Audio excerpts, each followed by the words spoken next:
More powerful than a Belichick stare, sexier than a Tom Brady stare, and crazier than a Richie Incognito stare. I'm Jeff Blackton. Wow.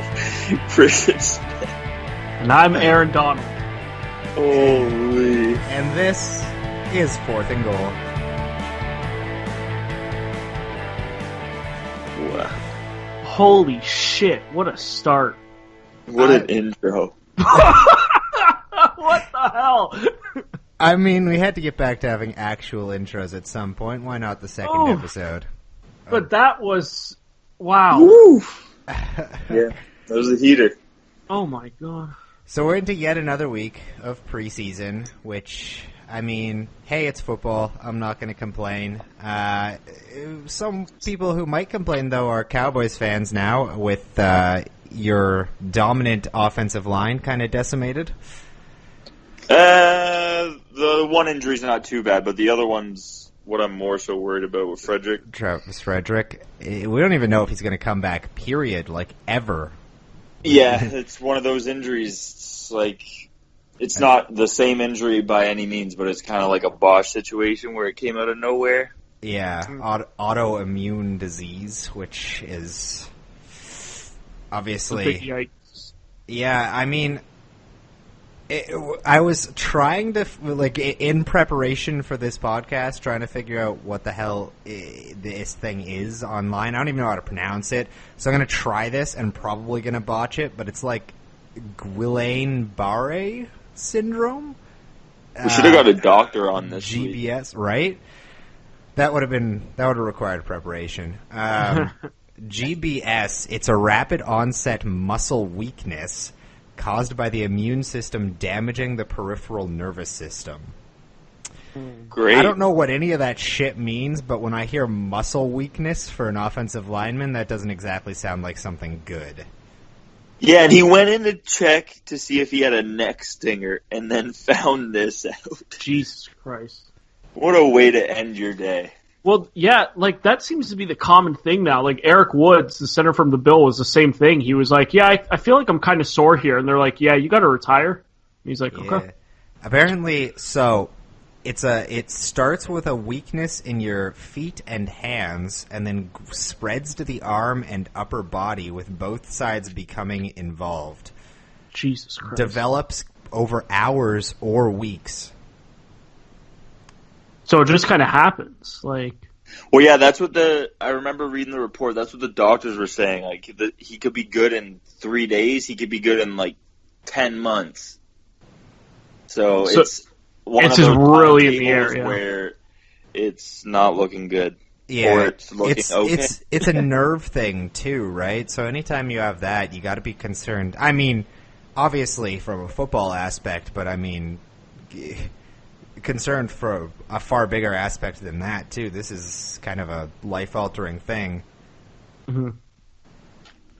Yeah, what if he just drops dead in a game? 15% of people that develop this syndrome can develop issues with breathing muscles and require mechanical ventilation. Dude, seeing a guy drop dead in a game is not great. I've seen it in a soccer game. It was the scariest shit I've ever watched, dude. It happened. It happened once in a football game that I remember. Who was the? Oh, why can't I remember his name? Who was the college basketball player that died on the court? Oh, wow! Yeah, I actually do remember that. I can't remember his name. Well, we'll get back to you. I'll look it up at some point and link it to everybody. But yeah, not the best news for anybody to have. That's Travis Frederick, starting center for the Dallas Cowboys, who now have 2 actual healthy starters on their offensive line. Was it Eric Gathers? I'm not sure. Oh, that's from 1990. Honest. Was this one recent or was it like older? The basketball player one. Oh, it was. I think it was the 90s. Yeah, they got Eric Hank Gathers, 1990. I think that's it. That actually, yeah, that sounds right. Mm-hmm. Yeah, just side note there. But yeah, go on. Yeah. Anyway, so yeah, that's the one big thing this week. Obviously, also just today, Dominic Rodgers-Cromartie signing with the Raiders, somehow managing to make that secondary even older than it already was, which I didn't think was possible.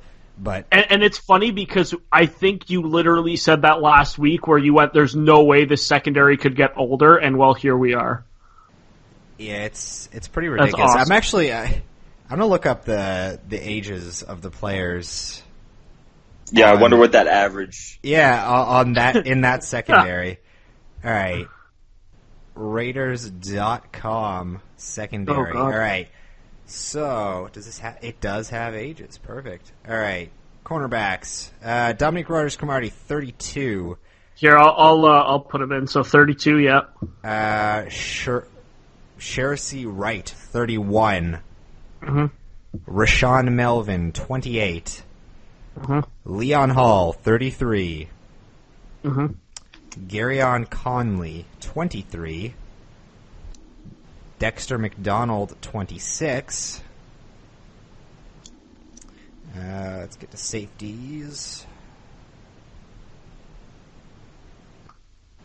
All right, safeties. Here we go. Reggie Nelson, 34. Marcus Gilchrist, 29. Nice. Carl Joseph, 24. Eric Harris, 28. And Dellen Leavitt, 24. Who's not getting any playing time, let's be real. Never heard of this guy. So how many players is that total? 1, 2, 3, 4, 5, 6, 7. 40. What? I No, got 44 and a half. How the hell did I do that? You fucked up hard. Not a single one of them was for. Yeah, that's why. Yeah, I was like, what the That was not Anyway, even close. the point the point is all of their starters are at least 28 in that secondary, Jeez.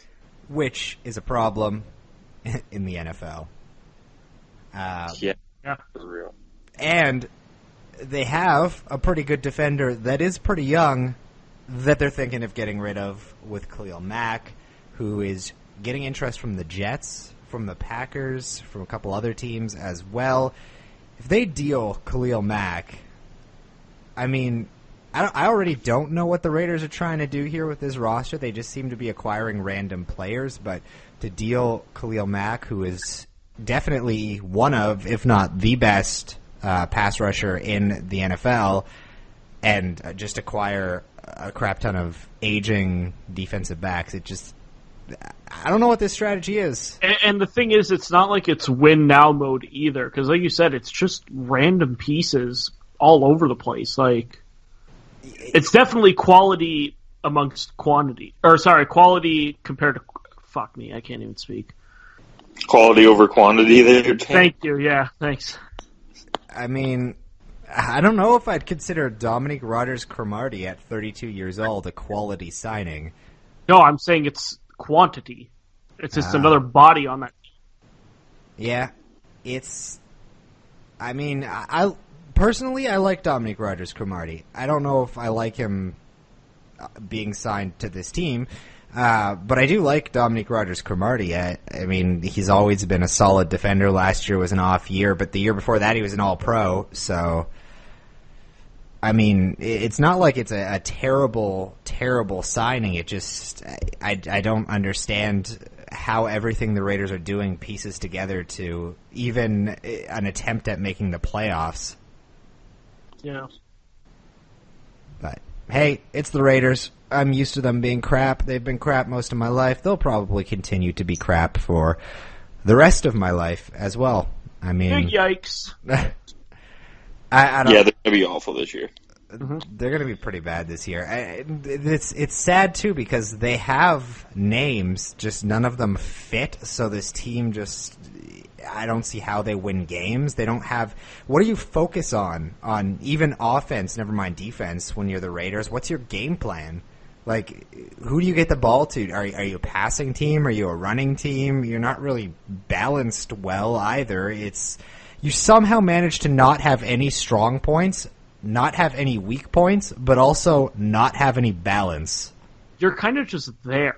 Like It, you said, if you run it, you got Lynch, but how far is Marshawn Lynch going to bring you? Receiving wise, you got Amari Cooper, and maybe that's it. Like, honestly, Jordy Nelson lost his step for me, and that was his big thing, was separation, those long, deep throws. I just don't see that out of him anymore. Exactly. I think it takes a legitimate amount of skill to build a roster this average.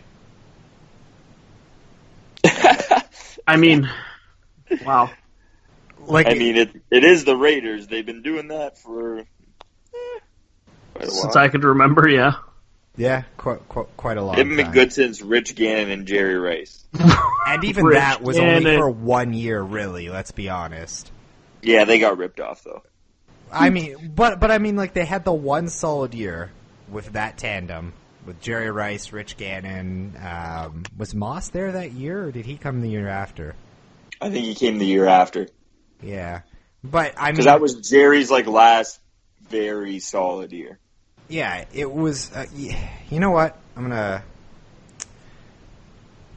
I have the power of the internet in my hands, so I don't have to sound like an idiot and call this wrong. I'm going to actually look up that year and see what that roster was, because it wasn't terrible, but, it was 1 year, and then they just dropped back off. Yeah, so the only time in, let's see, my life? Yeah, in my life, that they had more than 10 wins was 2016, obviously, a couple of years ago.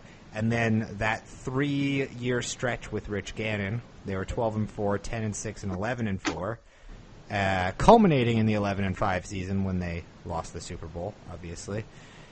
Got ripped off in the Super Bowl. So that team had, obviously, Rich Gannon, who split MVP honors that year. Charlie Garner was the starting running back, who had a very good year. Peyton. Oh, yeah. Rich Gannon and Peyton Manning. Holy crap, though. Charlie Garner's year that year, 962 yards rushing, 941 receiving. Jeez. Wow. That was crazy. Damn. I didn't realize he had... Fantasy stud right there. They had Jerry Rice and Tim Brown, both on that team. Tim Brown, yeah, that was the other receiver. Both. What did Rice finish with that year? Does it have it there? 1,200 yards, 7 touchdowns, nice. 92 receptions, 40 years old. That is crazy. 1,200 yards, 40 years crazy. old. Wow. Tim Brown Rice is the GOAT, man. Tim Brown was 36 and had 930 yards as well. You know what, though? We were talking about old teams, man. Rich Gannon 37. Repeating. Rich Gannon 37. Tim It's Brown the Raiders 36. way. Jerry Rice 40. Pivot. It's the retirement home of good things, dude. Charlie Garner 30. Let's see the defense here. Are they old too? Defense is pretty old too. Rod Woodson was 37. Bill Romanowski was 36. Okay, that's it, boys. All the money on the Raiders. Let's go. Anthony Dorsett was 29. Trace Armstrong was 37. I mean, they had an old core that year too. You know what? Maybe we're barking up the wrong tree with this age thing here. Maybe they somehow do know what they're doing. That 44 average age sounds about right for this team. Yeah, it's closer for this one. Wow. Speaking of teams that are stacked as receivers, though, the wide receiver carousel is moving on in Foxborough as they released another one today, Kenny Britt. And Britt's gone, yep. This receiving core is spotty. I don't know how else to say it. I mean, they've gone in with worse. Have they, though, as at the receiver position? I mean, when you throw Edelman back in Game 5, you think it's that bad? I think it's bad. I think it's obviously made worse by the fact that Edelman is going to miss the first 4 games. But because, I mean, how different was it last year? Hogan, Amendola, Edelman, Gronk. basically the same thing as last year. I mean, like now, in terms of, obviously, he's not the greatest receiver, but they added Cordell Patterson as well. Yeah, it's yeah. Yeah. I don't know if he's going to see the field too much as a receiver, though. I mean, the website has him listed after the last preseason game as the second string wide receiver. Don't trust preseason depth charts. Yeah, they just throw people up in alphabetical order. All right, let's see. They're wide receivers. Eric Decker, obviously, but he's old now and hasn't been good in a couple years. Chris Hogan, Braxton Berrios. I don't even know who that is. Devin Lucien, Cordero Patterson, Edelman, and Philip Dorsett. Honestly, Matthew Slater, too, who is apparently now listed as wide receiver and not running back anymore. That's a Patriots thing if I've ever heard it. I mean, well, yeah, you know what, though? Now that you've said it, let's be fair here. The running backs and tight ends are going to get at least 50% of the receptions anyway. Rex Burkhead, yeah. Burkhead and Gronk. Yeah, you've got Burkhead. James White still. Yeah, James White, Burkhead, and holy crap, they have a lot of running backs on the roster. Sonny Mitchell was there, too. Oh, yeah. Jeremy Hill? Jeremy Hill signed with the... When did I miss that? Jeremy... Yeah, I'm looking at that right now, and I was like... I caught that on the ticker last week. I was so confused. Damn. You know what, though? Jeremy Hill is the perfect running back to revive his career in New England. In New England, yep. Yeah, I like that as a nice random last pick sleeper in fantasy right now. Can 100% pull LeGarrette Blount there. Oh, yeah. Remember that a couple years ago, LeGarrette Blount all of a sudden had 10 touchdowns and led the league in touchdowns, and I think it was more than that. Wasn't it 18 or something? Yeah, he had almost 20. It was ridiculous. It was crazy. And he wasn't even the premier back. He was a split backfield. I know. Even if they have a good receiver, though, or a good running back, though, I can never say with any legitimacy behind my voice that a New England running back is a sleeper, because nobody knows who's going to end up getting carries or receptions on that team any given week. So you don't know who to throw out there, who to start. Perfect example was last year when Mike Gillislee went. The first 2 weeks he tore it up, and then after that did zero, nothing. Yeah, I mean, I can't remember the last time that New England actually had a lead running back, like Corey Dillon, maybe. Ooh. Corey Dillon. I feel like that's the last time they had an actual. Actually, I'm going to look at it here. Okay, so last year it was Dion Lewis. Year before that it was Blount. Year before that it was Blount, but close to other guys. Who the fuck? Year before that it was Jonas Gray. I remember him briefly. Could you say that probably the best one was Kevin Falk? Well, Kevin Falk was more of a receiver that happened to play running back. I mean, but that's what I mean. If you're going just straight up running backs, yikes. Remember Ben Jarvis, Green Ellis? Green Ellis, yeah. That's what I'm saying. You have Ben Jarvis, Green Ellis led the Patriots in rushing twice over the past 8 years. Lawrence Maroney is on there twice. Sammy Morris. You had Stephen Ridley for 2 years. Just a quick thing. I don't know if anybody saw from the preseason game going on right now. Cleveland, Philly. Denzel Ward, the 4th overall pick for Cleveland, just left the game with a back injury. Jeez. Preseason needs to stop. And Tyrod Taylor left the game with a wrist injury, but he is back. Yeah, I read that. He left the game 3 times and has been back. I feel like Browns fans want him to get injured anyway, just so they can see Baker. Yeah. What do you guys think about the latest with Dez? It's been a week, still no team, and still really no updates. Do you think he's going to sign? Eventually, of course. But I have a feeling it's going to go into the season. Yeah, I think it'll be week 2, 3, someone goes down, boom, he's there. Mm-hmm. Yeah, I feel like teams are going to want to see what they have, and once someone gets injured, see if they can be competitive anyway before signing him.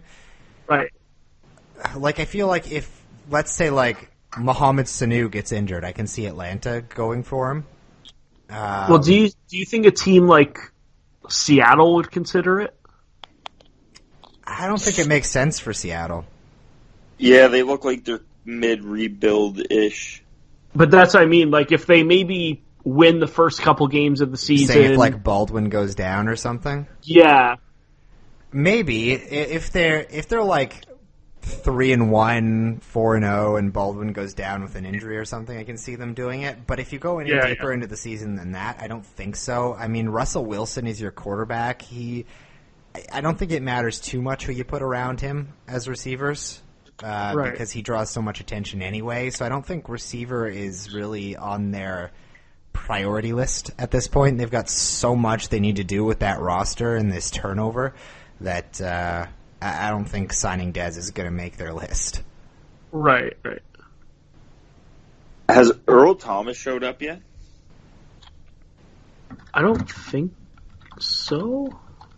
He said he wasn't going to play or wasn't going to step foot on the field until he has a long-term deal, either with them or someone else.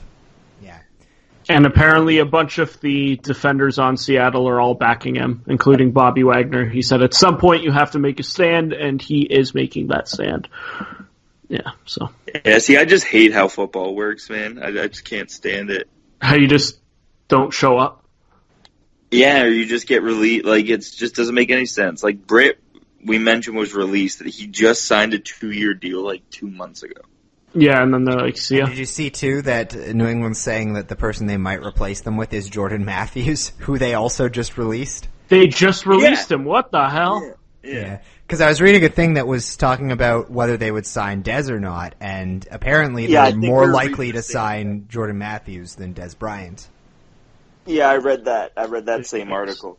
Ridiculous. I didn't know about that with Jordan Matthews. I know like they released him. I didn't know they were talking about bringing him back already. Wow. I mean, they released him because of injury, right? So yeah, but I mean, this just sounds like such. It's such like the Bill Belichick thing, man. I mean, it's the Patriots in general a lot of don't teams do it, but I always feel like it's such a. I just feel like it's a him move, dude.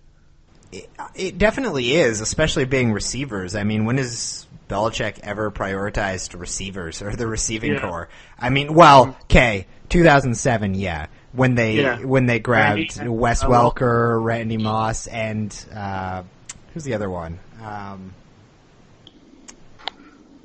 can't remember his name. I don't remember because I was too busy watching them torch the Bills and I'd cry.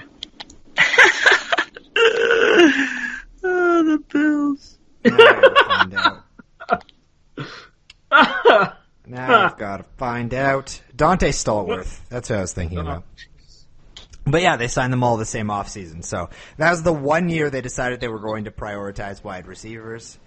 And, well, we all know how that worked out. Mm-hmm. Womp womp. Anyway, moving on from Foxborough, a question for you guys. If you had the choice, would you rather have as your starting quarterback Teddy Bridgewater or Robert Griffin III? Right now? Right now. Teddy. Probably Teddy, but shout out to RG3. He's looked pretty good in the preseason, I'm not going to lie. Yeah. All right. Overall I'm taking Teddy. Is this because of the trade talks that have heated up, I'm guessing?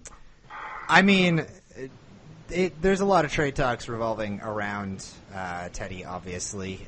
Right. Not so much around RG3. It's more likely he gets cut and signed somewhere than anything else.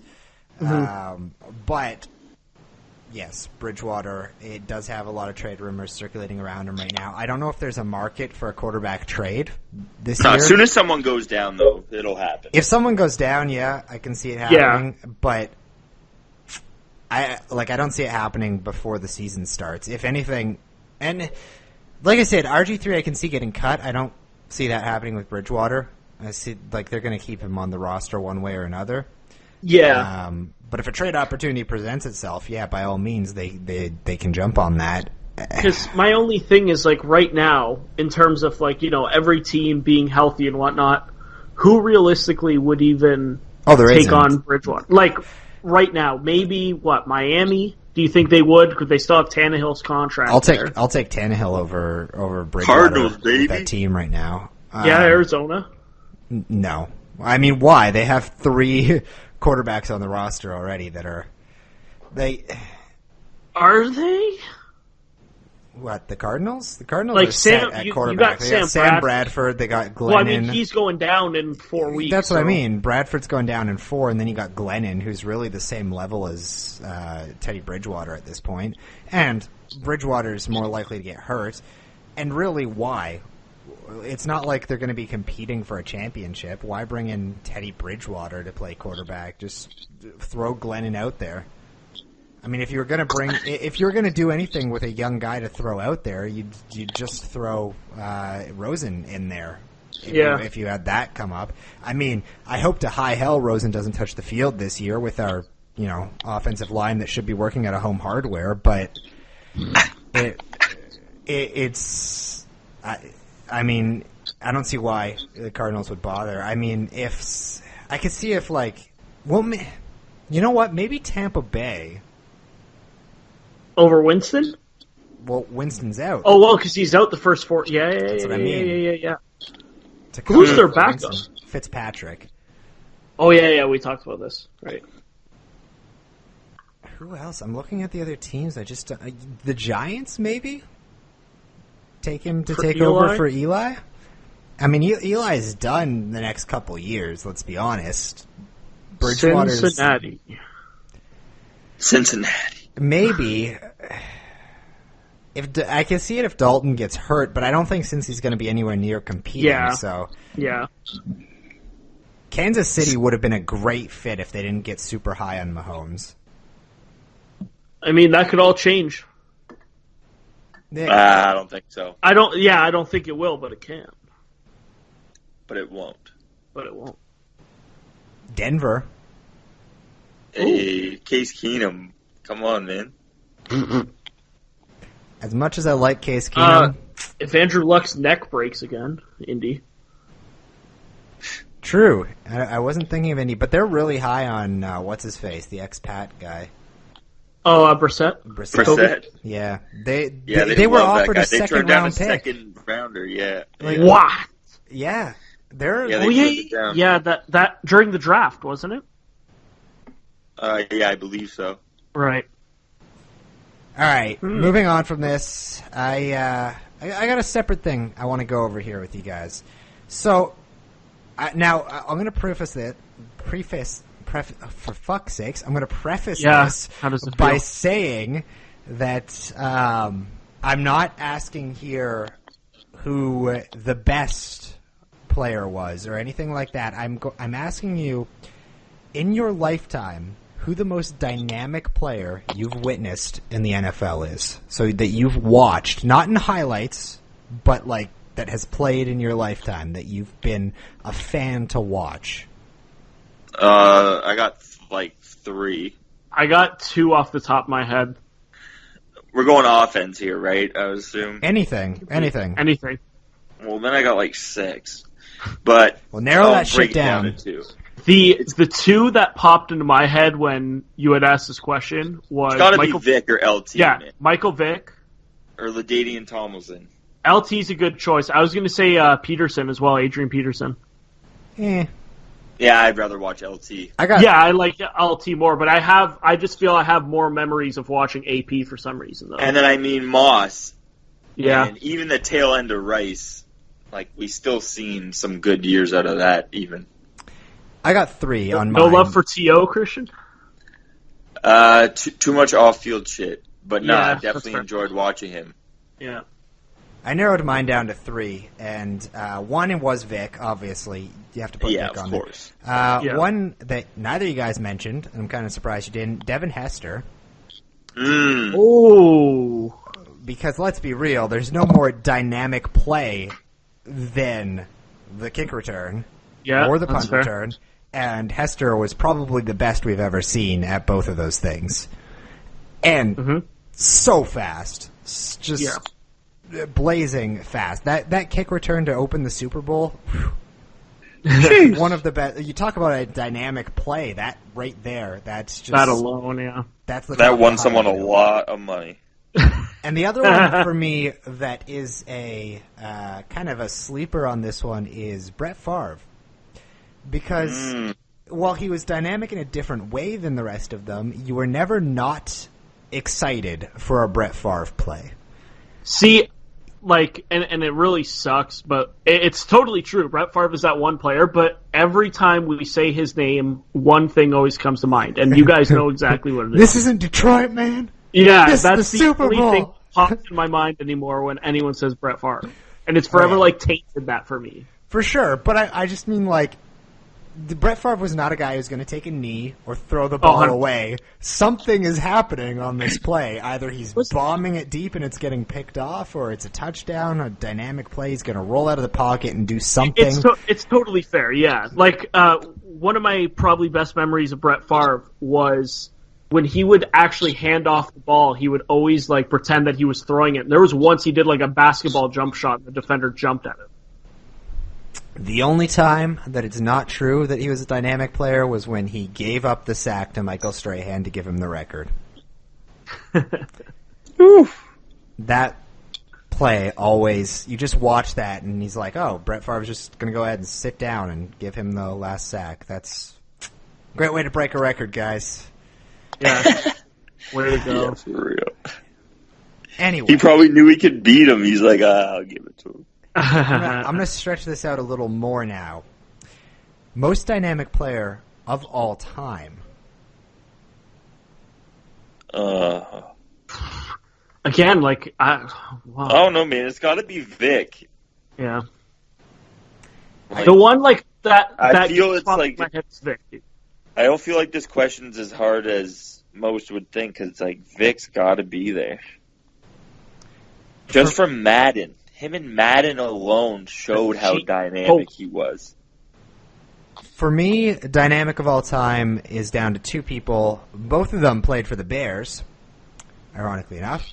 Gale Sayers, who didn't play for long, but when he did everything on the field. He was a great receiver, a great runner, a great kick returner. Just in the short time that he played in the NFL was probably, again, I didn't get to see him play, but I would imagine a treat to watch play. But just looking at the few highlights that there are available of him, since, the recording equipment wasn't as great back then as it is today. But the few clips that you can see of him, he was so much better than everyone else on the field at everything. And just looking at his numbers, too, you can't just how dynamic this guy was. The other one is Walter Payton, obviously. Yeah. When I said Bears, obviously one of them had to be Mr. Walter Payton, who could probably do it all. I was listening to a different podcast, which I'm not going to plug, How dare you. a little while ago, and they were talking about how in the NBA, the best team of all time would be 5 LeBron Jameses on the same team. And they posed the question, if you were to do it in the NFL, who would you have play every position and, just copy that person into every position and have it be the best team possible? And honestly, it's got to be 11 Walter Paytons. Bo Jackson. The only other person I can see... Bo Jackson maybe, but, can Bo Jackson throw? We don't know. Yeah. Right? But okay. In terms he of played every baseball. other... Yeah? Yeah, but that doesn't necessarily mean he can accurately Because I don't know, football. I didn't think about throwing, but when you said every other position, the first player for me was Bo Jackson. For me, it's between Walter Payton and LaDainian Tomlinson, if I'm talking one player playing all 11 positions. Okay. That's fair. Because I don't know if I trust Bo Jackson blocking. Richie Incognito. Oh, God. We will have more on him, I promise you that. But first, the one last thing, most dynamic player currently playing. Cam Newton. Oh, okay. I was going to say Odell. Yeah, that's a solid one, actually. Just because it seems like he's never out of a play, and I feel like that brings that excitement. My first one is Darren Sproles. I Yeah, like he's that. still around, yeah. And my second is, when he's healthy, J.J. Watt. Fair, yeah. Because It's a machine. this guy's going to, any given play out there, he's going to do something. He's going to make his impact felt regardless. And he's so strong, yet still so quick. He can beat you with speed moves. He can beat you with power moves. He can beat you off the end. He can cover. He's always going to do something on a play. His presence out there is enough for me to throw him on there. J.J. Watt, could you make the art? Well, not for wide receiver, but I mean, for the position thing? He can play tight end, so... He can play tight end, yeah. I feel like if I was to take a player currently active to do that, it would probably be J.J. Watt. Yeah. For me. I don't... The problem, too, when you're thinking about something like that is blocking, right? Like, there's a lot of guys who I'm like, yeah, he can throw, run, and catch, but would I trust him to block at, 6'3", 190 pounds? Not really. I would trust JJ. Right? JJ I would trust to block for sure. But, yeah, I don't... Big Ben. Yeah, not a bad pull, actually. Maybe Cam Newton, too? Yeah, I was going to say Cam yeah. as well, because he could definitely obviously be a running back. I'm sure he can catch. You know who can't catch? Tom Brady. Yeah, definitely wouldn't be Tom Brady. Imagine him blocking. Oh, my God. You know what, though? A sleeper for that on active players, LeGarrette Blount. Okay. All right. Pull back to a guy we talked about earlier. But yeah, I just to pull this up because I was talking about it with Gale Sayers before. In 1966, in 14 games, Gale Sayers had 2,440 all-purpose yards. Once again, 14 games, 1,200 yards rushing, 500 receiving, and 238 on punt returns, 660 on kick returns. He had 14 rushing touchdowns, 14 rushing touchdowns, 6 receiving touchdowns, 1 punt return touchdown, and 2 kick return touchdowns. Where was this guy when I played fantasy? Well, he's sitting at home with a lack of 2 knees, but good thing for medical research. That doesn't need to happen anymore. Yeah, 'cause that's helping out a lot of NFL players, right? Well, for the record, that was also 5.4 yards per carry and 17.5 yards per reception. What the? So 17.5 per reception? That's pretty wild. 29 catches to get those 507 yards. Latest from the Browns game, not about the score. Denzel Ward seems to be a precaution. Doesn't sound like a major deal as of right now. Well, there you go. Preseason. Woo! Yeah, baby. Gotta love preseason. Keep playing your starters. Let's go. Since we've talked about him twice now, and because he is in the news for wanting to have his father's head chopped off for some reason, Richie Incognito. My favorite. Legitimately, though, has there ever been a more insane athlete than Richie Incognito? I mean, he's treading in Dennis Rodman territory at this point. Fuck, I was about to say that. Who's the guy that just got booked with 80 kilos of cocaine? He's got to be up there. Is that not Incognito? It seems like a Richie Incognito thing to do. He got caught with firearms. There was two of them. There was a former Bear that got booked with a bunch of cocaine, and then shocking. Someone else just got in trouble not even that long ago. It was a month ago. Oh, who was it? To be fair, if you play for the Bears, you kind of need the cocaine. But Bears in Cincinnati, I always feel like, dude. I have developed... Pac-Man Jones? What? Yeah, baby. Oh boy, Pac-Man. I have developed, because of Richie Incognito's craziness, inspired by it even, we are now introducing a new segment. Jesus It is Christ. called Crazy or Crazy Smart, where you guys will grade on the Richie Incognito scale from 1 to 10. I will give you a statement, and you tell me, on a scale of 1 to 10, 10 being the most Richie Incognito possible. So just top of the line, craziest bullshit ever. This guy was on my team last year, dude. This is wild. 1 being, I guess, the opposite of Incognito. Bill Belichick, I guess, the opposite of Incognito. I don't know exactly who the opposite The of nicest be, football player in the world. Yeah, 1 is completely sane. This makes 100% sense. This is a go for. Right. 10 is this is absolutely crazy. So the first statement, Mike Tomlin has erected pillars and a tarp to cover his practice field to prevent drones from spying on his practices. Yeah, 1. He's in the AFC. Where the Patriots are. Yeah, baby. That's so true.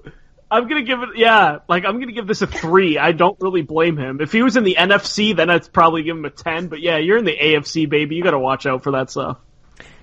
Richard Sherman starting a daily fantasy advice app called The Daily Number.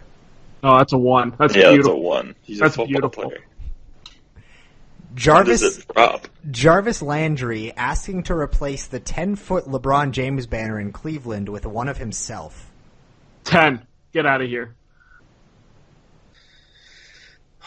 I'm going to say like a 4, man. Cleveland hated LeBron when he left the first time. Yeah, and then he came back and they were just sucking on him and they put that thing up so fast, dude. I still seen people burn jerseys since he went to LA. Yeah, second time. Those fans are just trash. Yeah. I mean, they don't have much to cheer for, dude. I know how they feel. Got them a title. What more do I you know, want? but it's like, but he's from there and he's even like, yo, I don't want to stay here.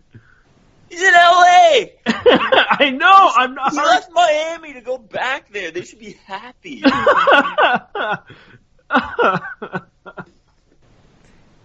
The Ravens starting Lamar Jackson. Oh, He's looked like shit. I'll say 8. Adrian Peterson rushing for 1,000 yards. A 10. It's like high 8. So 8.5. See, I think it's going to happen, though.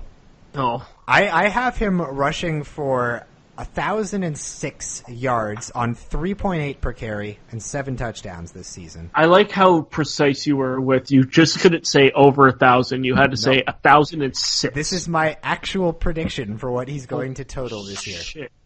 I don't see why not either. Last year, he played in 10 games, and he didn't miss them because of injury, except for the last couple when he was just shut down, because why would you bother with how shitty the Cardinals were the last stretch. But 10 games technically, but really only had significant playing time in 7 of those. 529 yards, basically in 7 games, on 3.4 yards per carry. I don't see why he couldn't put up 1,000 on 3.8, 3.9 as the lead back in Washington.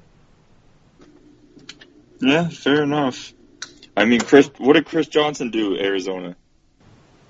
The 1 year That 1 year was he like put up, not, it was almost 1,000, but he got hurt. It's like He was just 980 under, or yeah. something. Yeah, it was. And he did that in way less than 16 games, so maybe. And I feel he does have a lot to prove, but I don't know, man. Well, and he, did like, not you look could, that great. the way he's been talking, like, you could definitely tell there's that spark and that fire that he wants to prove people wrong, which I like. Let's remember a Yeah, that's couple great. things, So you too. take a hard hit at 30-something. Yeah. Let's remember a couple things, though, too. 2 years ago, he led the NFL in rushing. That year, he came off of an ACL injury. Is that when he beat his kid? The year before last year, he had a knee injury that kept him out for the whole year. Came back, was a serviceable running back. The year he rushed for 2,000 yards, came back from an injury the year before. I don't see a very solid argument why he's going to be garbage this year. I mean, I don't think he's going to blow the league away by any means, but I don't see why he wouldn't be able to put up 1,000 yards. Yeah, anything's possible, but I'm still saying no. Yeah. All right, moving on. Sticking with the high 8. Teddy Bridgewater starting somewhere in the NFL this season. 3. Oh, hey. RG3 starting somewhere in the NFL this season. 6. I'm sticking with 3. I'll say 5, actually. Halfway. I don't think it's that crazy, but unlikely. All right. And finally, Des Bryant signing with the Patriots. Oh, please don't. 6.5. That's weird. I'm like stuck. I could give it a 1, but I could also give it a 10. Yeah. You know what? Give me a 7. You know those ones though. Honestly, I feel I could give it a 1 and give it a 10, and both would make sense. It's exactly that, like you said. It's one of those things that it's like you can see it happening, or it's never going to happen. Oh no, I still have a weird feeling he's going to sign with the Cowboys. I'm going to go 3. Really, Right. You still think he's going to come back? I don't know. I have some weird feeling about it, Okay, fair. and the fact that he hasn't signed anywhere else yet makes me think maybe they can fix that relationship. Because it's been so long already. Yeah. Okay. If you're Des Bryant, though, and you have Des Bryant's attitude about life, I feel like going back is admitting defeat. That's fair.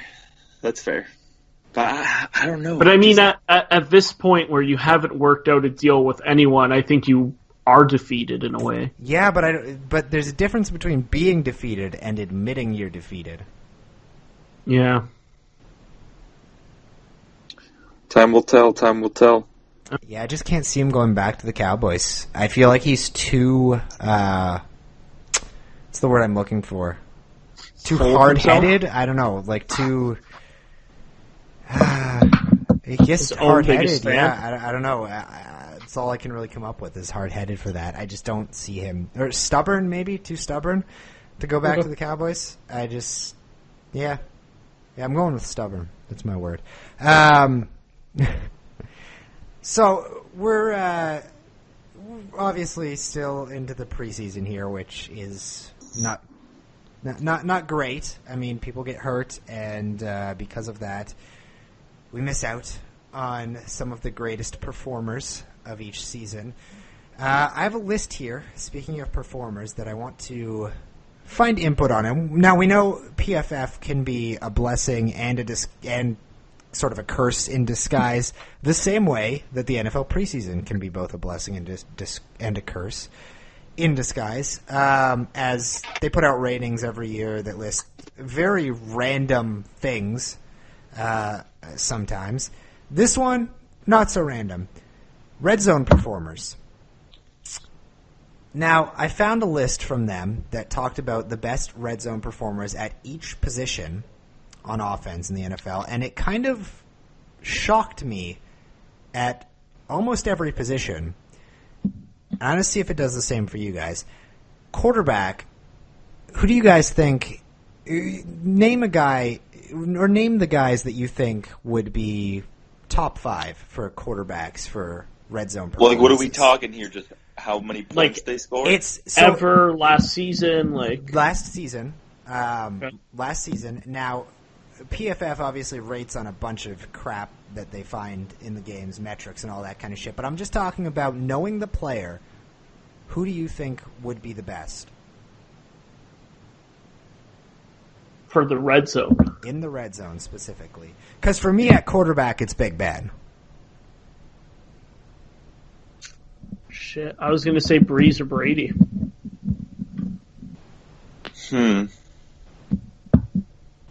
Red zone. I'm going to go Cam Newton. Ooh, that's a good guess. So Carson Wentz was number 1. Oh, They gave him an 86.2 on whatever their scale is. Brady was number 2, 83.1. Number 3 was Case Keenum. Let's go. 82.6. Number 4 was Jared Goff. 76.4. hey, let's go! MVP. And number 5 was Big Ben at 76.1. Ooh. Let's go. Running Carson backs Wentz. shocked me even more because I figured running backs would be simple for this, right? On who you would think would be the best red zone performers. Like, Lynch, Blunt. Like big, powerful running backs, right? Not the case. Number 1 was Kamara, 82.5. Now, I figured Ingram would be higher ranked than him, but no, Kamara was number 1 among running backs. Kamara stole a lot of those red zone TDs, though. Yep. Number 2 was Christian McCaffrey. What? Okay. Number 3 was Dion Lewis. Number Those guys are receiving running back, so I'm not that surprised with those two. Number 4, Theo Reddick. Okay. And number 5 was Zeke. Hey, let's go. Eat. Wide receivers made a lot more sense for me, and this list kind of does make a lot of sense for the wide receivers. Number 1 is exactly who I would have picked for number 1. If any of you guys have a guess there. DeAndre Hopkins? Yeah, that's what I would have said. Or even Alshon Jeffrey. Michael Crabtree was number 1. Oh, yeah. Exactly who I would have thought would be number 1. Devontae Adams was number 2. Yeah. Stephon Diggs was number 3. Devontae Adams makes sense. Stephon Diggs is definitely someone I would have thought would be on the list. He's number 3. Alshon Jeffrey, number 4. And AJ Green, number 5. So all guys who you'd think would be on that list. Right? Those are guys that scream red zone performers. Tight ends. Another one where you would think you'd be able to guess them, but I guessed one name on this list. Evan Ingram? Nope. That's a good call. I'm going to say probably if we're talking about the Greg Olsen? Nope. Greg Olsen was hurt last year. Yeah, that's true. He was hurt, yeah. So number 1 was Trey Burton from the Bears. Huh. Number 2 was the Vikings' other tight end, David Morgan. So not even Rudolph. Rudolph is also on the list. He's number 4. Okay. Number 3 was Jimmy Graham. Yeah. And number 5 was Mercedes Lewis. Who doesn't strike me as a red zone guy. He's a speedy tight end. He's more of a receiver that plays tight end. But yeah. Red zone? Huh. Also no Gronk. Yeah. Okay. Although the lack of Gronk does make some sense to me because you look at a lot of the TDs he scores, they aren't red zone TDs. There's no such thing as a lack of Gronk. Well, that's fair. All right. Moving along, ladies and gentlemen, it is time for your favorite segment and mine, the Fourth and Goal Doghouse. Ooh.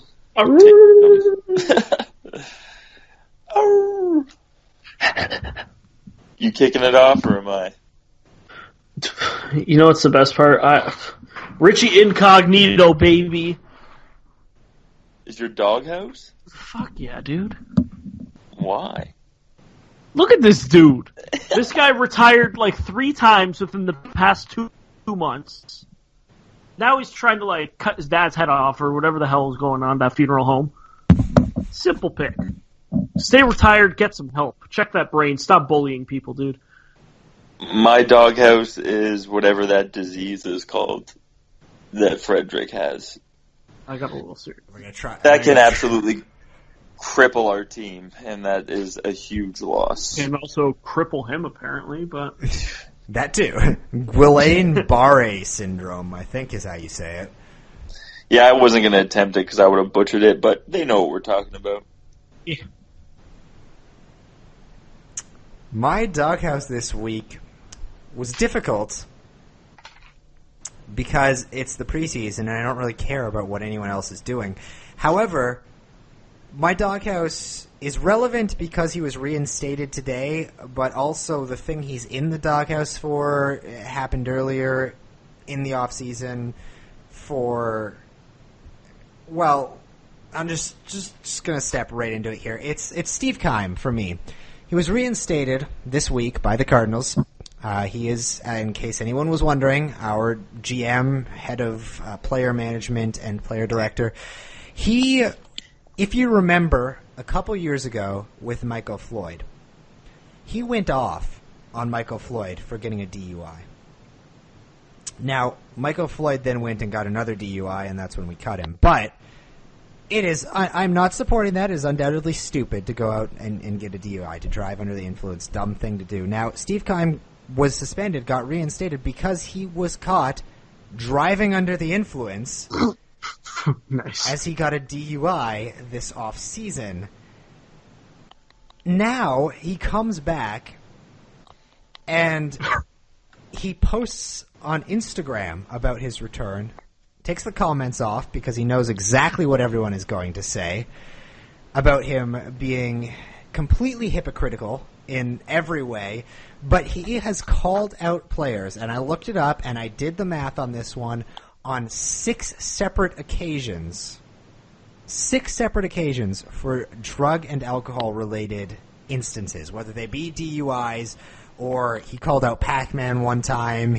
Regardless of what they are for, and then you go out and you get caught doing the exact same thing of all these guys, and you say nothing about it. Nothing to defend yourself, nothing in any way, and then you cut off other people from being able to say anything to you about it.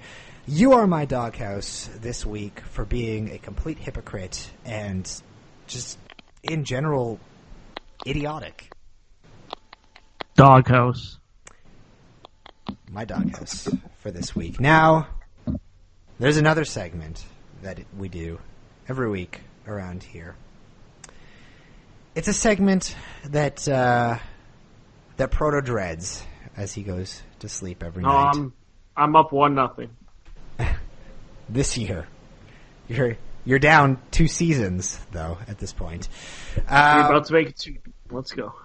All right. Well, it is the 4th and Goal question segment where I ask a question and award points based on the answer that these two give. Now, this one isn't as relevant to the week as they usually are because it is the preseason. Once again, I am asterisking everything with it is the preseason. But I found it interesting, so we're going with it this week because that's all that really matters at the end of the day.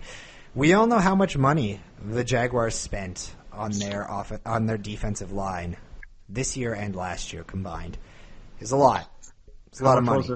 They got a lot of guys on this line. It was, if I'll spoil that part for you, $60.3 million. How much? Sorry, you cut out there. 60 what? $60.3 million on their defensive line alone this season.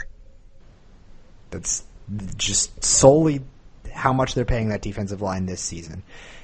So, the question is, well, first of all, that 60.3 makes up the largest amount of cap space for any position group in NFL history. What percentage of the cap space on the Jaguars is taken up by the defensive line? All right, I'm good. Proto? You good, Proto, there, Chief? Yeah, I think I'm good. All right. Well, Proto, you won last week, so Christian. 60%. I was going to say 52. Never thought I'd say this. Proto, you're up 2-0. Let's The go. answer was 31.3%. Really? Damn, what the hell is their cap? I thought it was like 120, 140. Well, by saying their cap space, too, they are well over the salary cap, just for the record. But the salary cap in the NFL this year is $177.2 million. Oh, wow. Okay. But the Jaguars are $30 million over the cap, I believe. Because we all know cap spaces make no fucking sense in professional sports. Except for hockey. They make a lot. Hockey's the only one that's got it right. No, they got it wrong. I hate it. But Hockey? Yeah, man, if there was no cap, my team would be so stacked. Well, no shit. Like, they're already stacked. But remember when the Rangers were last good, when there was no salary cap, man? Yeah. Well, we will continue more salary cap arguments next week. But we've wrapped up a quickie for us, at least, this week. Normally, welcome to a normal Thursday night. Normally we go a little bit longer than this, but once again, it's preseason.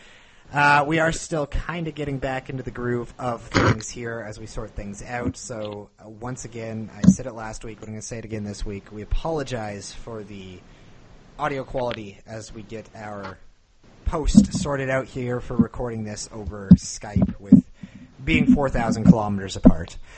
So we'll get that sorted out, we promise, as we get everything going back into the season here. It is the preseason ramp-up for us as well, so both us and NFL teams are ironing out some details here, despite the fact that this is, the Browns' favorite time of the year. Wow. The only time when they're a betting favorite right now in Vegas. Yeah, but Vegas odds are stupid. The more people bet for something, the more the odds jump. Anyway, Christian, got anything to plug? YouTube.com/WittySmittyNews. Find this here on Protos.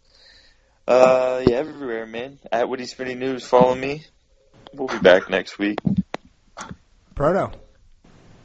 Yeah, Andrew RFC posting the podcast there on my YouTube, as well as doing a bunch of other sports stuff, so you can all go check that out. And then, of course, we got the website as well, novacosports.com. That's where the podcast will also be. Perfect. I'm Jeff Blagden, at J_Blagden on all forms of social media. You can also find me at novacosports.com. If you're into news, you can find me at anything relating to CFNR Radio, whether you have a radio and you want to listen, or whether you're more like the rest of society and just listen online.